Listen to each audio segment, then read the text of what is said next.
안녕하십니까. 오늘은 파트 3입니다. 세 번째 알츠하이머와 장장애 파트 2 2편에서 제가 5가지의 새로운 연구들이 막 진행이 되고 있다. 코로나19에 걸린 사람들이 또 알츠하이머 또는 치매에 걸릴 확률이 많다라는 것도 연구가 되고 있고, 장애가 많은 사람들이 알츠하이머로 연결이 되는 경우가 있다. 자, 장장애에 대해서 좀 알아보겠습니다. 자, 연구자들이 공유 유전학에 대한 추가 분석을 수행했을 때 알츠하이머병과 장장애에 중요한 연관성이 있다. 그리고 콜레스테롤하고도 연결이 된다라고 이제 이런 연구를 많이 해서 결과가 나왔습니다. 아두이 박사는 콜레스테롤 수치가 비정상적일 경우에 알츠하이머병과 장질환의 위험이 있는 것으로 나타났습니다. 그래서 알츠하이머병과 이러한 장질환의 공통적인 유전적인 생물학적인 특징을 살펴보면서 지질, 대사, 면역체계, 콜레스테롤 저하, 약물의 강력한 역할을 시사합니다. 그러니까 알츠하이머에 걸리면 지질, 대사의 치료, 면역체계 치료, 이게 아까 에이즈 약을 쓴다라는 거고, 콜레스테롤 저하 약물, 이런 것들을, 다 같이 섞어가지고, 이제 치매 환자에게 줘야 된다라고 말을 하고 있습니다. 이런 조건 간의 공유 메커니즘에 대한 추가 연구가 필요하지만 높은 콜레스테롤이 중추신경계로 전달되어 뇌에서 비정상적인 이런 활동을 한다라는 것이 또 알려졌습니다. 알츠하이머병의 돌파구, 장질환에 대한 유전적인 연관성도 확인했습니다. 세계 최초의 ECU 연구는 AD, 알츠하이머 디지즈입니다. 알츠하이머와 장 건강 사이의 연관성을 확인했으며 조기 발견과 새로운 잠재적인 치료법으로 이어질 수 있습니다. 그러니까 장이 나빠서 병원에 왔어요. 설사를 자주 한다든가, 장이 꼬인다든가, 아니면 장에, 우유 마시면 장이 어떻다든가 말하든 이런 여러 가지 변비가 많다든가, 이러한 상황에서, 알츠하이머로 연결이 되는 이런 게 있기 때문에 우리가 알츠하이머를 빨리 조기에 발견하는 게 제일 중요한데, 그래서 조기 발견에 도움이 될 수 있다. 장장애가 있는 사람들은 알츠하이머에 걸릴 위험이 높다. 세계 최초로 에디스 코안 대학교입니다. ECU 연구에서 둘 사이의 연관성이 확인했으며 이는 조기 발견과 새로운 잠재적인 치료법을 개발할 수가 있게 됐어요. 그러니까 장이 나쁘면 무조건 깨끗하게 치료를 해야 됩니다. 치료를 하고 알츠하이머 병이 있는지 없는지 이렇게 치료를 해야 되는 거죠. 알츠하이머 병은 기억력과 사고력을 파괴하며 가장 흔한 형태의 치매죠.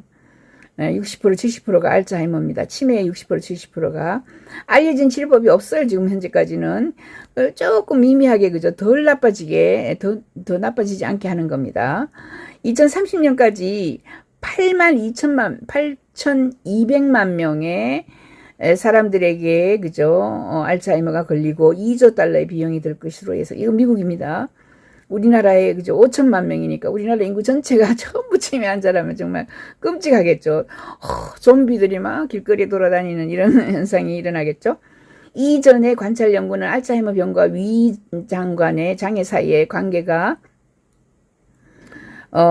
있다라고 이야기했고요. 지금까지 이런 관계를 뒷받침하는 것은 불분명했지만은 이제 이런 연구가 나왔다라는 거예요. ECU의 정밀 건강센터 Center for Precision Health는 이제 알츠하이머 병과 여러 장 질환 간의 유전적인 연관성 이를 확인했어요. 그래서 새로운 통찰력을 제공하고 있습니다.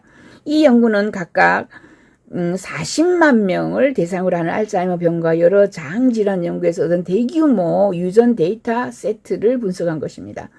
연구 책임자 엠마누엘 에드위 박사는 이것이 알츠하이머 병과 다발성 장장애 사이의 유전적인 관계에 대한 최초의 포괄적인 평가라고 말을 합니다. 연구팀은 알츠하이머 병과 장장애가 있는 사람들이 공통적으로 유전자를 가지고 있다는 것을 발견했습니다. 여러 가지 이유로 굉장히 이건 중요하겠죠. 공통적인 유전자를 가지고 있는 사람들이 장이 안 좋고 알츠하이머로 가더라라는 것을 발견했습니다. 에드위 박사는 이 연구는 알츠하이머 병과 장장애에 관찰된 동시 발생 배후의 유전학에 대한 새로운 통찰력을 제공한다라고 말했습니다. 이는 이러한 상태의 원인에 대한 이해를 향상시키고 잠재적으로 질병을 조기에 감지해서 두 가지 유형의 상태에 대한 새로운 치료법을 개발하기 위해서 새로운 목표를 가지게 된 겁니다. 라고 합니다. 정밀건강센터 센터 포 프시전 헬스 책임자이자 연구 감독자인 사이먼 로즈 교수는 연구에서 장질환이 알츠하이머 병을 유발하거나 그 반대일 경우도 마찬가지라는 결론을 내리지는 않지만 결과는 매우 가치가 있다. 지금까지 연구한 게 매우 가치가 있다. 장질환을 가진 사람들이 알츠하이머에 많이 걸리더라. 이런 겁니다. 요 사람이 대머리네. 대머리 아저씨가 사이먼 로즈 교수입니다. 이러한 발견은 장과 뇌, 축의 개념을 뒷받침하는 추가 증거를 제공하며 이는 뇌의 인지, 감정센터, 장의 기능 사이에 양방향 연결이 되어 있는 거다. 그래서 관계가 있다라고 로스 교수는 말합니다. 그러면 또 콜레스테롤도 문제다. 콜레스테롤도 핵심이 되는가? 연구자들이 공유 유전학에 대한 추가 분석을 수행했을 때 알츠하이머 병과 장장애 사이에 다른 중요한 연관성, 예를 들어서 콜레스테롤 역할을 또 발견했습니다. 아드위 박사는 콜레스테롤 수치가 비정상적일 경우에 알츠하이머 병과 장질환의 위험이 있다. 그래서 이제 콜레스테롤이 너무 비정상적으로 높아도 안 되겠다. 콜레스테롤 수치를 잘 컨트롤 해줘야 되겠다. 이런 겁니다.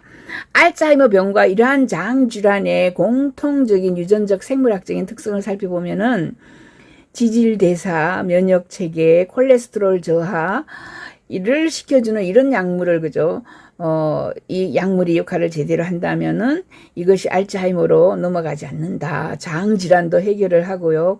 콜레스테롤도 저하시켜준다. 그래서 이게 다 가능한 약물의 조합을 써야 되겠다. 이런 이야기입니다. 조건 간의 공유 메커니즘에 대한 추가 연구가 필요하지만 높은 콜레스테롤이 중추신경계로 전달되어서 뇌에서 비정상적인 콜레스테롤 대사를 유발할 수 있다. 그래서 그렇게 했을 때 또 알츠하이머에 걸리는 거죠. 네, 엠마누엘 아드위 박사입니다. 또한 비정상 혈액 지질이 장내 세균에 의해 유발되거나 악화될 수 있다는 증거가 있습니다. 이 모두는 알츠하이머 병, 장장애가 비정상적인 이런 지질의 잠재적인 역할을 뒷받침합니다. 예를 들어서 뇌의 콜레스테롤 상승이 뇌를 퇴행시키거나, 인지장애를 만들 수 있기 때문에, 아무튼 이런 콜레스테롤이 너무 높아서도 안 된다. 이런 겁니다. 그래서 미래에 대한 희망은 있죠. 콜레스테롤 연결은 미래의 알츠하이머 병을 치료하는 데 중요한 역할을 할 수가 있겠습니다. 지금까지 콜레스테롤하고 알츠하이머하고 연관이 있다 막 이렇게 이야기한 사람들이 없는데 이제 콜레스테롤 수치가 높을 때 장장애를 일으키고 장장애가 일어나면은 알츠하이머 병까지 연결이 된다. 뇌를 손상시킨다 이런 겁니다. 현재 알려진 치료법은 없지만 연구 결과 콜레스테롤 저하제 스타틴은 많은 사람들이 사용을 하고 있습니다. 콜레스테롤 스타틴이 알츠하이머 병과 장질환 모두를 치료하는데 치료학적으로 유익할 수 있다라고 생각을 합니다. 아드위 박사는 증거에 따르면 스타틴에는 염증을 줄이고 면역을 조절하며 장을 보호하는 데 도움이 되는 특성이 있습니다. 그러나 더 많은 연구가 필요하다. 아직까지 스타틴 사용이 도움이 될지 여부를 판단하기 위해서 환자를 개별적으로 평가를 해야 된다라고 말합니다. 연구는 또한 식단이 알츠하이머 병과 장질환을 치료하고 예방하는 데 역할을 할 수 있음을 보여주었습니다. 식단을 잘 짜야 된다 이런 거죠. 대규모 게놈 전체 교차 형질 분석은 알츠하이머 병과 위장 간의 장애 사이의 공유 유전 구조를 보여준다라고 커뮤니케이션스 바이올로지 저널지에 이게 게재된 겁니다. 그래서 알츠하이머 병, 장질환 이런 곳에는 좋은 식단이 여러분이 아시겠지만은 염증을 유발하지 않는 이런 7가지 식품이 있어요. 그래서 염증을 줄여주는 식품도 제가 말씀드리겠습니다. 온몸에 염증을 줄여주는 게 토마토도 있고요. 그 다음에 여러 가지 있으니까 다음번에 한번 제가 보여드리겠습니다. 박영숙의 미래TV 감사합니다. 구독 부탁해요.